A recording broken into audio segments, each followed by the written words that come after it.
और हमास के आतंकवादियों का समर्थन करता है। ये वही लोग हैं जो पहले के जमाने के फिल्मी हीरो को अपना हीरो मान बैठते थे। दोस्तों, पर्दे के पीछे क्या क्या चल रहा है, ये बात आम जनता को जल्दी पता ही नहीं चलती।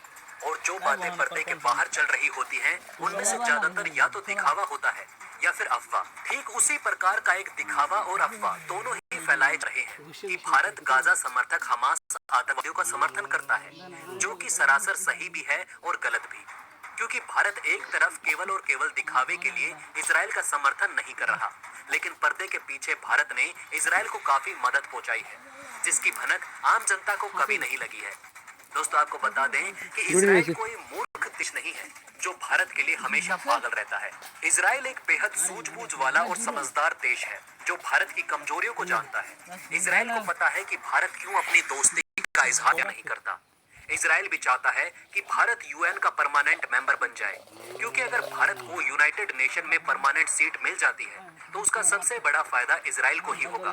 और अगर भारत को यूएन में परमानेंट सीट चाहिए, उसके लिए अरब देशों का समर्थन बेहद जरूरी है। लेकिन इस बात को ज्यादातर भारतीय मूर्ख नहीं समझ पाते। उन्हें लगता है कि भारत या तो सिर्फ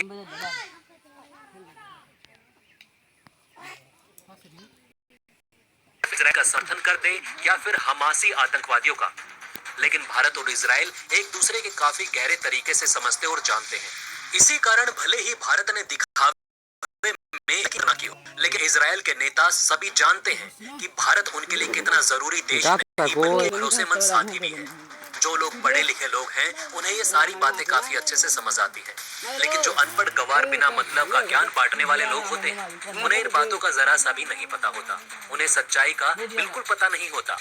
ये बात बिल्कुल सच है कि अभी मौजूदा हालात में हमास मजबूती की तरह बढ़ रहा है, क्योंकि इजराइल के हथियार खत्म हो चुके हैं और जो हथियार उसे अमेरिका की तरफ से मिल रहे हैं वो काफी कमजोर साबित हो रहे हैं। इसी कारण इस वक्त इजराइल को भारत का सख्त जरूरत है और किसी भी कीमत पर भारत को चाहिए कि वो अपनी ब्रह्मोस मिसाइल जल्द से जल्द इजराइल को चुपके चुपके मुहैया करा दे।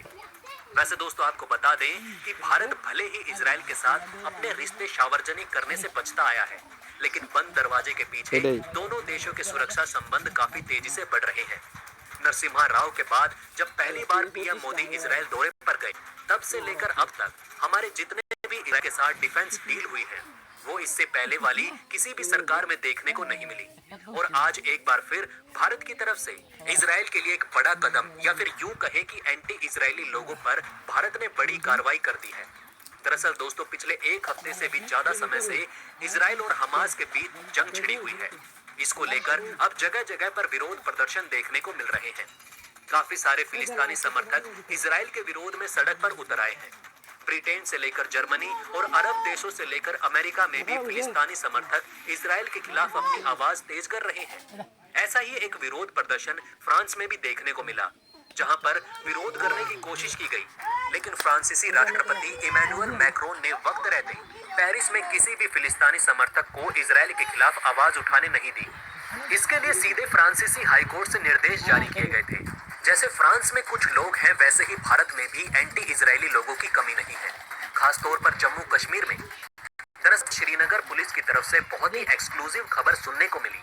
श्रीनगर पुलिस ने एक ट्वीट करके मीडिया के साथ ये जानकारी साझा की कि इजराइल हमास के बीच जारी संघर्ष को बढ़ाने और पूरी दुनिया का ध्यान अपनी तरफ खींचने के लिए कुछ फिलिस्तीनी समर्थक जम्मू कश्मीर में इजराइल का विरोध प्रदर्शन कर रहे थे।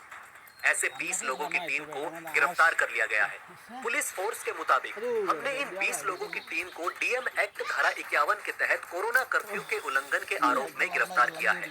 पुलिस फोर्स ने ये भी कहा कि केंद्र सरकार की तरफ से ये आदेश जारी किए गए थे कि जो कोई भी इजराइल में चल रही दुर्भाग्यपूर्ण स्थिति का फायदा उठाकर घाटी में सार्वजनिक शांति और व्यवस्था को बिगाड़ने की कोशिश करेगा, उस सोशल मीडिया यूजर के खिलाफ भी सख्त कार्रवाई की जाएगी। कश्मीर में आईजी विजय कुमार ने बताया कि ह्यूमन राइट एक्ट के तहत भारतवासियों को जो फ्रीडम ऑफ एक्ट दिया गया है, हम उसकी कदर करते हैं। लोगों को अपने विचार रखने का पूरा अधिकार है, लेकिन इसका ये मतलब नहीं कि जो जी में आए बोल दिया जाए। श्रीनगर पुलिस फोर्स ने सभी से रिक्वेस्ट की है कि अब ऐसा कोई भी काम ना करे जिससे घाटी में शांति भंग हो, नहीं तो हमें केंद्र सरकार की ओर से बताए गए आदेशों के मुताबिक उन लोगों पर कड़ी कार्रवाई करनी पड़ेगी। दोस्तों, देखा जाए तो भारत में भी इजराइल के लिए फ्रांस की तरह बड़े कदम उठाने शुरू कर दिए जा चुके हैं, और वो भी बंद दरवाजे के पीछे नहीं, सार्वजनिक रूप से। भले ही यहाँ पर कोरोना कर्फ्यू का उदाहरण दिया गया हो, लेकिन असल बात तो ये है कि भारत सरकार इजराइल के खिलाफ एक भी शब्द सुनने को तैयार नहीं है। नहीं तो लॉकडाउन के बावजूद भी 50 से ज्यादा लोग एक जगह देखने को मिल जाते हैं। अब यहाँ पर भारत सरकार ने अपना पक्ष साफ कर दिया है कि वो इजराइल के साथ है और इजराइल के खिलाफ कुछ